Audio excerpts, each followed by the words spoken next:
Are you ready to hire that first employee? Are you really ready to hire that first employee?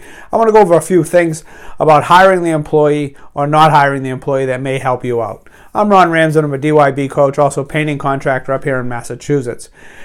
We were all who have a larger company, we're at a point where we work by ourselves at one time. Or there's a few exceptions who maybe work as a franchisee painter and who've just always hired subcontractors. But if you are actually a hands-on painter or once was, it came to that time where you had to hire your first employee. And I want to go over a few points where you might be ready to hire that first employee, but are kind of nervous or even afraid to take that first step. So if you work for yourself, your pay and profit will hit a ceiling.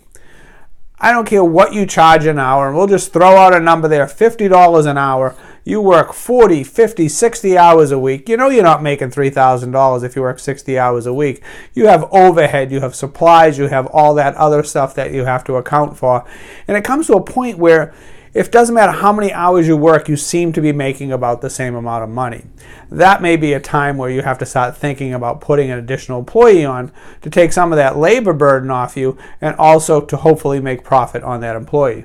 So second, there's only so many hours in a day, so many hours in a week, in a month that you can physically work. So you're also going to look at that. And if you're working on interior residential or even residential homes, people don't want you there 12 hours a day. They want to have their dinner, they want to have their breakfast without you painting the outside of the window or painting the ceiling where they're actually congregating. So there's only so many hours in a day you can actually physically work. You work all those hours in the day, you run home, you do an estimate. Maybe you're doing an estimate on the way home, you're getting home, you're writing it, you're picking up paint. There's only so many hours. Okay, there's no time for you. It's all exciting when you first start, you're in that first summer or whenever you started it, and then you realize that you've worked the entire summer and you haven't done anything for yourself. What are you actually working for? Are you working to make money? Because you're going to hit that ceiling. You can only make so much. Your body can only do so much. That was the next one. The body will tell you when you have to stop and when you need a rest. You could be working and working and working. Eventually, you got to hit some kind of ceiling. You got to be exhausted. It's being outside in the sun or whatever it may be. Moving ladders. There's only so much your body can actually handle. So, those are some of the things that you'll be starting to feel. You're going to start thinking about. And while you're out there working by yourself, if you're thinking about growing your business, you're actually going to be thinking about hiring an employee. So these are a couple of the steps and things you have to watch out for when you're hiring an employee. So you want to hire for character. A lot of us have thought when we were much smaller, we're just going to hire a high school kid. He can help me when I need him. And I don't really care who it is. I'm going to just give him a couple dollars cash under the table. Well, are you really helping yourself or helping your business out at all with that? You're not growing your business. You're putting a really bad Band-Aid on the business or of that issue about an employee. If you actually take your time and do it right, there's no guarantees in this world. That you could find the best employee in the world and something could happen, or someone could offer him $10 more an hour, and there's a good chance he's probably going to leave. She's going to leave. They might decide they want to open their own business. There's other factors. But if you start looking around for a person who has good character, and you treat him with good character, that means you treat him as a human being they should. You treat them how you would want to be treated, not how you've been treated, but how you wish you'd been treated. You're going to actually find much better employees. Okay, train and trust. Training an employee and trusting an employee. A lot of us when we're starting out and we're taking that first leap to hire someone, we think we're just going to put an ad in on Craigslist or tell our friends or our buddies going to come in, and most of them don't even have a paintbrush. So all of a sudden we put them on the side of a house and we start have them paint. We in the back of our mind don't think that they have no clue what they're doing. You have to train them, and training takes time, and training takes time out of production. So these are some of the things. So you're going to have trust in them that they can do a good job, but they can only do a good job if you train them. So if you start them with the smaller things on the job site, maybe it's moving the ladders in the beginning of the day, maybe taking 10, 15 minutes and show them how to paint some siding, kind of work alongside of them, and then over time, give them a little more rope. Let them do a few more things. Because what we find is a lot of the times the guys, if they're not on the job site, their employee's not on the job site. They don't trust that person. And you got to look at it from a future employee's eyes that, they need to make money. They wouldn't be working for you if they didn't need to make money. I don't know very many people who are independently wealthy who want to work for me or work for you as a painter. So they have to make money. So they're looking to work is probably a 40-hour week. They're assuming 8-hour days unless you have some other kind of arrangement ahead of time. But how would you like to say, I can't get to the job till 9 tomorrow. I have something I have to do. So just show up at 9 and we're only going to work till 4. Or we're only going to work till 3. That employee's not getting a lot of hours. So you got to honestly trust your employee that he can do a good job. So if you train him to do certain things and when you're not there, maybe they're doing the sanding and scraping, maybe they're not applying paint or something like that. So train and trust. And as you start to grow, don't be breathing over your employee's back. Because you've worked for so long by yourself and you're probably a perfectionist, and if you weren't a very good painter and wanting to grow the business, if you start really micromanaging your employees and double checking, triple checking, you're not going to have employees very often. You wouldn't want it to happen to you. I know your name is on the side of the truck and your name is on the business, but people who grow their business don't have time to micromanage. If you don't micromanage, the culture of your employees will grow. And they won't be leaving as soon. So, think about that. Also, praise the employees. Let them know when they did a great job.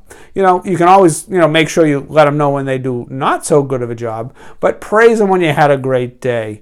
There's always great when you get a pat on the back. It doesn't have to be on them always monetary. It could be a praise on the back, a great job. We killed it today. We really kicked some butt. We finished the side of the house. We finished 2 sides of the house today. We did a great job.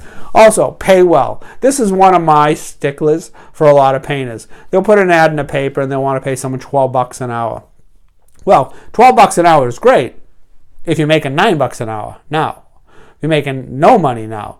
But, the problem is you're putting an employee, I don't know what you're charging for them, $30, $40, $50 an hour out on a job site. You want to pay them $12 an hour and you want to pay them cash. So you want to skirt the system at one point, and eventually everybody gets caught, or something's going to happen. Heaven given that this employee never gets hurt while he's on your job site working for $12 or $20 an hour cash, because the burden's on you and the homeowner, and we wouldn't want that to happen.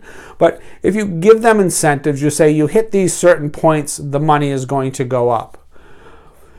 Their pay is going to raise as they get more experience. You can trust them. They're on time all the time. Maybe it's a vehicle thing. Give them incentive. When you get your own vehicle, get your license, sometimes that's an issue. That's worth another $1.50 an hour. That's worth $2 an hour. It's a lot cheaper to pay an employee that you like, that you have, than it is to find a new employee. Typical with customers, a customer that you have now, it costs about $1. A customer to find a new customer costs about $6. So it's 6 to 1 to find a new customer. Can you imagine what it costs to retain an employee compared to finding and training a new employee every time you need one? So couple of the extra tips I would say is, make sure you have a few dollars in the bank.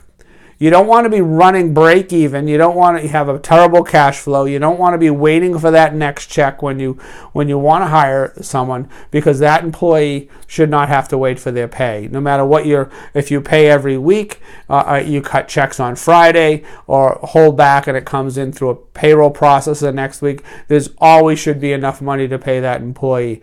That's what you get deposits for. That's why you have payment stipulations with customers.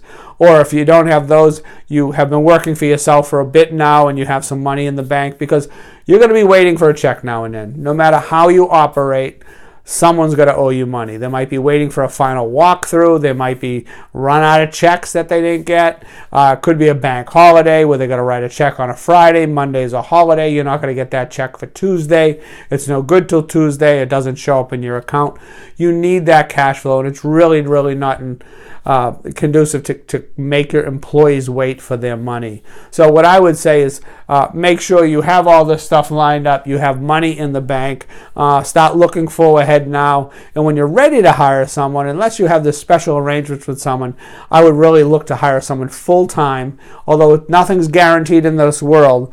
But if you're an interior painter, sometimes the weather is not affecting you because that employee is not working for you but just for the love of the job. They really want to get paid. So if you follow these with the hiring for character and such, you'll end up finding some great employees. You might have to kiss a few frogs to find the right one, but this will help. And like I said, if you're willing to pay them cash for a couple days a week when you need them, I would just say cross your fingers and hope everything goes well. So anyways, if you start your business on the right track and keep it on the right track, soon that one employee will grow to 2 employees, will grow to 3 employees.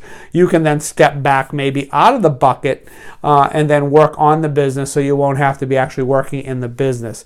Your body will like you much, much more. Creative processes might not be touching a piece of wood with some paint, but you'll find yourself that the business will start to grow, start to flourish, and the sky's the limit. No longer is the pay and profit hit a ceiling. It's as high as you want to go. So anyways, I'm Ron Ramsden. I'm a DYB coach. I can be reached at ron@dybcoach.com, helping painters work on the business so they don't have to work in the business. Have a great day.